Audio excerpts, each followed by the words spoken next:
വേടനെതിരെ ഒരു ഡോക്ടർ പരാതി വന്നിട്ടുണ്ടായിരുന്നു, ബലാത്സംഗം ചെയ്തു എന്ന രീതിയിൽ.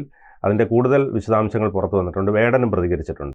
കോട്ടയം സ്വദേശിനിയായ കൊച്ചിയിൽ ജോലി ചെയ്യുന്ന വനിതാ ഡോക്ടറാണ് ഈ വേടൻ ബലാത്സംഗം ചെയ്തു എന്ന് പറഞ്ഞിട്ട് തൃക്കാക്കര പോലീസ് സ്റ്റേഷനിൽ പരാതി നൽകിയിരിക്കുന്നത്.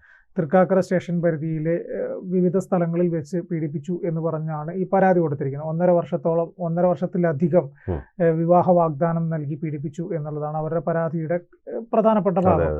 ഈ യുവതി പറഞ്ഞ പരാതിയിൽ പറയുന്ന കാര്യങ്ങളെല്ലാം ഞെട്ടിക്കുന്ന വിവരങ്ങളാണ് പുറത്തു വന്നിരിക്കുന്നത്. യുവതിയുടെ ഫ്ളാറ്റിലെത്തിയാണ് ആദ്യം വേടൻ ബലാത്സംഗം ചെയ്തതാണ് പരാതിക്കാരി വ്യക്തമാക്കുന്നത്.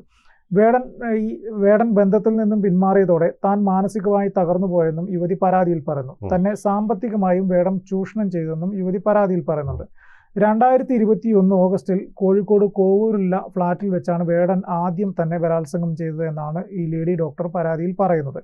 പിന്നീട് വിവാഹം കഴിച്ചു കൊള്ളാമെന്ന് വിശ്വസിപ്പിച്ചെന്നും 2023 മാർച്ച് വരെ പലവട്ടം ലൈംഗികമായി ദുരുപയോഗം ചെയ്തിട്ടുണ്ടെന്നും പരാതിയിൽ പറയുന്നു. PG ചെയ്യുന്ന സമയത്താണ് ഡോക്ടർ വേടനുമായി പരിചയപ്പെടുന്നത്. 2021 ഏപ്രിൽ ഇൻസ്റ്റാഗ്രാം വഴിയാണ് വേടനെ ഞാൻ പരിചയപ്പെട്ടത് എന്നാണ് ഡോക്ടർ വ്യക്തമാക്കിയത്. കൂടുതൽ വാർത്തകളും വിശേഷങ്ങളും നിങ്ങളിലേക്ക് എത്താൻ ABC മലയാളം സബ്സ്ക്രൈബ് ചെയ്യുക, ബെൽ ബട്ടണും അമർത്തുക.